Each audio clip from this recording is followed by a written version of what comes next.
요즘 중국의 여러가지 경제 지표들이 경기 회복이라는 흐름으로 상당히 들썩거리기 시작하고 있습니다. 최근 연휴 기간 동안 중국의 소비재 판매량이 눈에 띄게 반등하고 있고요. 특히 자동차와 가전제품과 같은 내구 소비재 판매가 급반등하고 있습니다. 특히 지난 4월달 중국 수출이 8.2% 가까이 증가한 것으로 나타나 있고요. 원래는 코로나19 확산으로 인해서 글로벌 경제 활동이 멈춰버리게 된 이 시점에서 중국이 수출에 커다란 타격을 입을 것이다 라고 전문가들이 전망했었지만 동남아시아 연합과 1대1로 관련 국가의 교역액 증가세로 인해서 수출이 꾸준히 증가하게 된 원인이 되었습니다. 자, 그뿐만이 아니고요. 중국 정부는 중국 시민들에게 소비 쿠폰을 발행해서 마구 뿌려댔습니다. 그리고 무조건 쿠폰을 사용해라 라는 이러한 지갑 열기 총력전에도 어느 정도 영향이 있었다라고 저는 봅니다.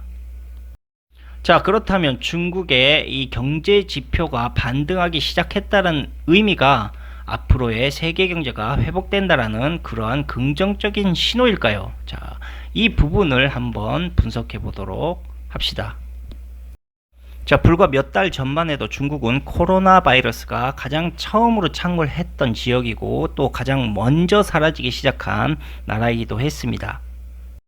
자, 이렇게 바이러스가 한풀 꺾인 중국의 경제 지표가 서서히 회복되려는 흐름이 현재 보이고 있는데, 자, 중국의 이러한 경제 회복 현상은요, 각각의 나라의 주력 산업과 정부 정책의 계획에 의해서 판이하게 달라지는 것이기 때문에, 자, 지금처럼 중국에서 나타나고 있는 경제 회복의 반등이 다른 나라에서도 동시다발적으로 나오기는 매우 어렵다라고 볼 수가 있습니다. 자, 하지만 오늘날의 중국 경제를 통해서 세계 경제 지표를 어느 정도 가늠할 수 있는 그러한 기준점이 되는 나라이기는 합니다. 그렇다면 중국의 경제 지표는 언론에서 이야기하고 있는 것처럼 실제로 회복이 되어가고 있는 것일까? 자, 우려스럽게도 중국의 1분기 즉 1월에서 3월의 경제 지표를 통해서 이야기를 해보자면 아직까지는 중국이 그다지 경기가 회복되는 양상은 보이지 않고 있습니다. 자, 중국의 1분기 GDP 성장률은 전년 동기 대비에 비해 무려 마이너스 6.8%를 기록하고 있고요. 기타 다른 경제 지표들도 전년 동기 대비 꾸준한 하락세를 현재도 나타내고 있습니다. 코로나 바이러스가 중국에서 사라졌다라고 이야기하고 있는 중국 정부지만 아직 중국 내 경제 활동이 여전히 제자리를 찾지 못하고 있음을 이 GDP 성장률이 잘 보여주고 있습니다. 자, 하지만 올해 2분기부터는 얼마 전 방송에서도 말씀드렸다시피 중국 제조업의 경제가 서서히 살아나기 시작하게 될 것이고요. 올해 말부터는 중국의 경제 성장률이 1.2%에 머물겠지만 내년에는 올해 제조업 침체 공백의 기저 효과로 인해서 무려 9% 이상의 경제 성장률을 기록할 것으로 보이고 있습니다. 그렇다면 중국 이외의 유럽이나 미국의 경제 성장률은 어떨까요? 자, IMF 분석에 따르자면요, 올해 유럽과 미국의 경제 성장률은 각각 마이너스 5.9%와 마이너스 7.5%를 예상하고 있습니다. 자, 반면 중국은 그들보다 훨씬 나은 경제 상황을 보일 것이다 라는 게 일단 이 현 상황이고요.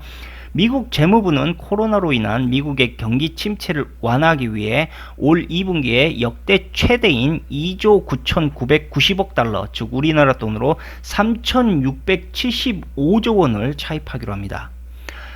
하지만 미국은 과거 코로나19 사태 이전부터 이미 국가부채가 크게 늘어나는 장기적 리스크를 안고 있는 상황에서 2008년 금융위기보다 더 많은 돈을 현재 풀어 제끼고 있습니다.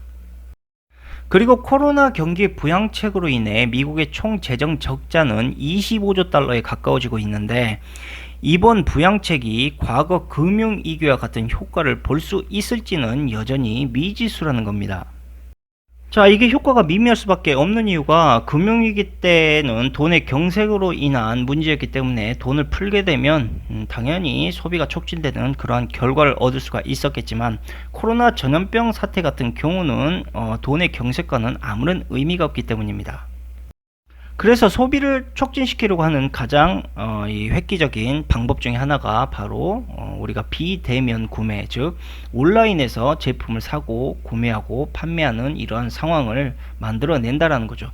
어차피 그러한 상황을 저들이 유도하기 위해서 이러한 상황을 만들었기 때문에 이러한 상황으로 분명히 흘러가게 될 것이고, 현재 풀려있는 돈의 소비는 대부분 오프라인보다 온라인 판매와 구매 쪽으로 흘러가게 될 것이다 라는 것을 알고 계시면 됩니다. 자, 이러한 코로나 경기 부양책의 미지수라는 것은 아무도 알 수 없다라고 보면 되고요. 자, 이러한 상황에도 불구하고 각국 나라의 경제 성장률 예상 전망치를 여러 연구 기관들이 분석해서 쏟아내고 있다라는 거, 당연히 그 연구 신뢰도는 매우 낮다라고 볼 수가 있고, 또 경기 회복이 언제 되느냐, 경제 성장률은 어느 나라가 얼마나 다시 회복되느냐, 자, 이런 문제들을 단순하게 수치만 보고 이 주식이라든지 새로운 투자처를 찾는다는 건 매우 위험할 수 있다는 것을 다시 한번 말씀드리고 싶습니다. 자, 이뿐 아니라 코로나 바이러스는 변이가 매우 심한 바이러스 중에 하나입니다. 이 바이러스의 이 새로운 변이로 인해 앞으로 또 어떻게 이것이 재발되거나 확산될지 전혀 감을 잡을 수가 없는 상황이기 때문에, 지금처럼 바이러스의 변수를 제외한 경제 성장률만으로 단순하게 글로벌 경제를 전망하는 것, 그 회복을 전망하는 것은 매우 섣부른 판단이 될 수 있다는 것을 명심하시기를 바라겠습니다. 자, 그렇기 때문에 언론과 뉴스에 의해서 판단하시는 건 매우 위험하고요. 이 국제통화기금의 연구 자료를 통해서 보시는 게 훨씬 더 명확하다라고 말씀드리고 싶습니다. 이 국제통화기금의 연구 자료에 의하자면 각국의 올해 경제 성장률은요, 일본은 마이너스 5.2%, 영국은 마이너스 6.5%, 러시아는 마이너스 5.5%, 브라질은 마이너스 5.3%, 한국은 마이너스 1.2% 정도가 될 것이다 라고 이렇게 예상을 하고 있습니다. 특히 글로벌 경제의 쌍두마차라고 할 수 있는 중국과 인도는 대략 1%대의 플러스 성장을 유지하게 될 것이다 라고 나오고 있고요. 자, 그동안의 중국과 인도의 급속한 경제 성장률을 감안하자면 이것은 성장이기보다는 하락이라고 보는 것이 더 맞겠죠. 자, 이 두 나라에 대해 좀 더 첨언해서 말씀을 드리자면, 중국 같은 경우는 지난해 경제 성장률이 6.1%, 인도는 7.6%였습니다. 자, 그렇다면 글로벌 경제가 이제 침체 국면으로 흘러갈 수밖에 없다라는 것인가? 라고 이렇게 판단이 되어지기도 하겠죠. 자, 물론 글로벌 경제의 침체 국면을 피하기는 매우 어려울 것으로 보입니다. 하지만 긍정적인 신호도 있습니다. 자, 그중 하나를 이야기하자면 바로 중국의 실업률이죠. 자, 중국의 도시 실업률은 지난 2월에 6.2%에 육박했지만 한 달 뒤인 3월에는 5.9%로 하락했습니다. 자, 여전히 경제가 침체 중인데도 불구하고 실업률이 개선된 이유 중 하나는 중국의 경제가 서비스업보다는 제조업에 더 특화되었기 때문이다 라고 이렇게 판단해 볼 수가 있습니다. 중국은 아직도 코로나 바이러스의 공포로 인해 소비 심리가 회복되지 않은 상황이고요. 사회적 대면을 기피하는 과정에서 부가가치와 그 소득이 발생하는 서비스 업종은 여전히 고용을 늘리지 못하고 있는 실정입니다. 자, 그에 반해 공장에서 물건을 만드는 제조업은 정부가 공장을 가동하기 위한 자금을 현재 서서히 지원을 늘리고 있고요. 자, 고용 인원을 최소화하면서 로봇이 운영되는 스마트 팩토리 시스템을 현재 구축해 나가고 있습니다. 당연히 소비 심리와 무관하게 공장을 돌릴 수가 있다는 이야기고, 자, 최소한의 관리 직원도 고용할 수가 있는 상황이죠.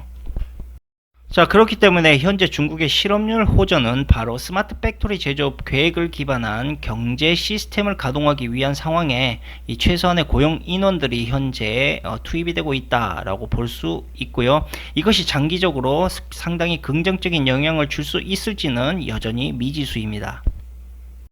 자, 중국은 지금도 전체 총 생산 가운데 제조업 생산이 차지하는 비중이 무려 30%에 육박하는 반면에 미국과 영국, 프랑스 등은 제조업 비율이 불과 10% 안팎인 점을 비교해보자면 서비스업 비중이 적은 중국의 경제 성장률 회복 속도는 다른 국가들에 비해서 당연히 빠를 수밖에 없다고 볼 수가 있을 것입니다. 만약 코로나19 바이러스가 완전히 소멸된다 하더라도 사람들은 전염병의 불안감으로 인해 대면 접촉을 여전히 피하게 될 것이고, 서비스 업종은 앞으로도 꽤 오랫동안 힘들어지게 될 것으로 보입니다. 자, 이제 사람들은 오프라인보다 온라인 구매를 통해 생필품을 더 많이 구입하게 될 것이고, 제조업 구매 지수는 온라인 구매로 연결되어져서 코로나 사태와는 무관한 상황으로 흘러가게 될 것이고, 이것이 중국의 현재 경제 성장률을 빠르게 회복시키게 될 것이라는 것이죠. 그리고 비대면으로 인해 사람들이 서비스 업종에 소비했던 소비금을 줄이고요. 이것을 다른 곳에 소비할 여력이 생기기 시작하기 때문에 이 소비 업종이 급속도로 성장하고 있던 과거보다 이 매출이 상당히 집중적으로 어느 한 곳에만 편중적으로 늘어나는 그러한 상황이 오게 되고, 또 그러한 업종들이 돈을 벌게 될 것이라는 것이죠. 자, 그렇다면 우리나라는 어떨까요? 자, 우리나라 같은 경우는 GDP 대비 제조업 비중이 약 28% 정도로 중국보다 약간 낮은 비중이다 라고 볼 수가 있습니다. 그리고 우리나라보다 선진국인 일본과 독일은 약 21%의 제조업 비율을 가지고 있습니다. 그리고 아까 말씀드렸다시피 미국과 유럽은 10% 초반의 제조업 비중을 가지고 있습니다. 자, 한마디로 말씀드리자면 한국의 제조업은 중국을 제외하고 보자면 세계에서 제일 높은 제조업 비중이다 라고 볼 수가 있습니다. 자, 그런데 한국의 경제는 상당히 편중되어 있습니다. 즉 서비스업 비중은 매우 낮고요, 반대로 제조업 비중이 상당히 높은 이런 상황이죠. 자, 이렇게 제조업 비중이 높은 이유는 바로 국내 기업들이 제조업 사업을 잘했기 때문이라기보다는 한국 경제의 수출 위주의 기형적인 경제 성장과 더불어 서비스업이 제조업의 수익성에 비해 현저히 떨어짐으로 인해 외면받은 결과였다라고 볼 수가 있습니다. 자, 솔직히 한국의 내수 시장은요, 매우 작고 빈약합니다.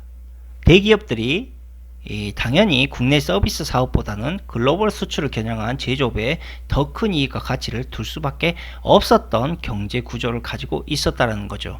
자, 반면 관광과 숙박, 식당 같은 가게 서비스업은 당연히 우리 같은 민간 자영업자들이 그 시스템을 만들어 나가기 시작했습니다. 그래서 사실상 부가가치 자체를 별로 생산하지 않는 이 낙후된 서비스 경제 구조가 이 대한민국의 현실인 것입니다. 자, 그래서 아시다시피 과거부터 한국이 이제 선진국의 대열에 나아가기 위해서는 바로 이 서비스 업종 비중을 키워야 한다라는 이런 주장들도 심심치 않게 나오고 있었죠. 그러나 아이러니하게도요, 이 코로나 바이러스가 전 세계적으로 확산되기 시작하면서 국내 내수 서비스업의 부진한 투자가 오히려 한국의 경기 충격을 줄이는 호재로 작동이 되어버렸다는 것입니다. 자, 하지만 반대로 서비스업 비중이 매우 높은 나라들, 대표적으로 우리가 알고 있는 유럽 선진국들이죠. 이러한 나라들은 해외 관광객 유치를 통해 지금껏 서비스업으로 먹고 살던 나라들인데, 이 코로나 바이러스로 인해 매우 심각한 치명타를 입게 될 것이라는 것이죠. 자, 운 좋게 이 코로나 바이러스가 종식이 된다 해도 새로운 전염병에 대한 예방과 재발을 막기 위해 관광객의 유입과 정보를 철저하게 통제하려는 성곽시대의 흐름은 계속적으로 지속될 것으로 보입니다. 그렇다면 제조업의 높은 비중을 가진 나라들은 코로나 사태와는 무관할까요? 자, 그에 대한 결론을 말씀드리자면 단기적으로는 무관하겠지만 장기적으로는 매우 큰 악영향을 미칩니다. 자, 쉽게 말씀드리자면 제조업 비중이 높은 중국과 한국 같은 나라들은 장기적으로 서비스업 중심의 나라로 물건을 수출해야 됩니다. 만약에 물건을 수출하지 못하게 된다면 공장의 가동을 그 수요에 맞게 줄일 수밖에 없습니다. 자, 그러니까 서비스업 중심 국가들의 소득이 낮아지게 된다면 서비스업 시장에 제품을 팔아야 하는 제조업 중심 국가들도 당연히 타격을 입게 된다는 이야기죠. 자, 결국 코로나 바이러스의 확산이 줄어든 중국과 한국의 경제 지표가 단기적으로 미국, 유럽, 일본보다 빠르게 회복되어질 수 있겠지만 장기적으로 이것이 지속되었을 경우는 미국, 유럽, 일본의 상황도 같이 호전되어야 한다는 것이죠.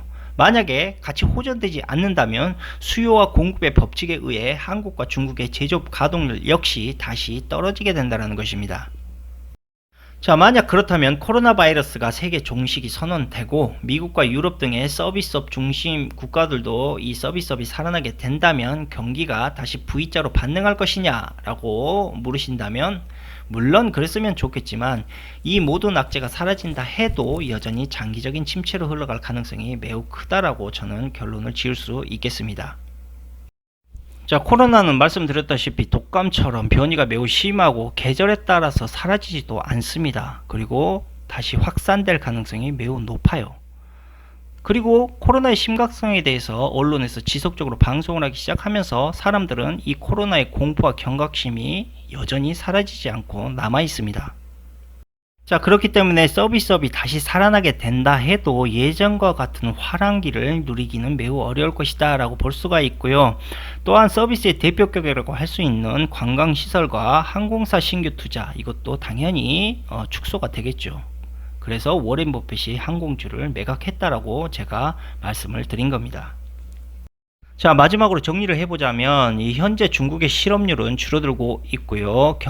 경제지표 또한 예상보다 나쁘지 않으면서 오히려 빠른 반등의 경제 반등의 조짐이 보이고 있습니다.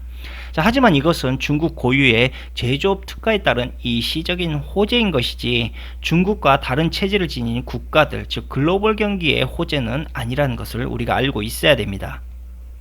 자, 다음으로 중국과 한국의 제조업 경기 반등은 단기적인 호재일 뿐이고요. 서비스업 비중이 높은 다른 선진국들의 서비스업과 그에 따른 소비 상황이 모두 호전되지 않는다면 제조업 국가의 상대적인 호전도 단기적인 반등 현상에 머물 가능성이 매우 농후합니다. 결국 코로나 바이러스 확진자 수가 꽤 줄고 코로나 종식이 선언된다 하더라도 제조업과 다르게 서비스 산업은 쉽게 V자 반등을 보이기 어려울 것으로 보이고요.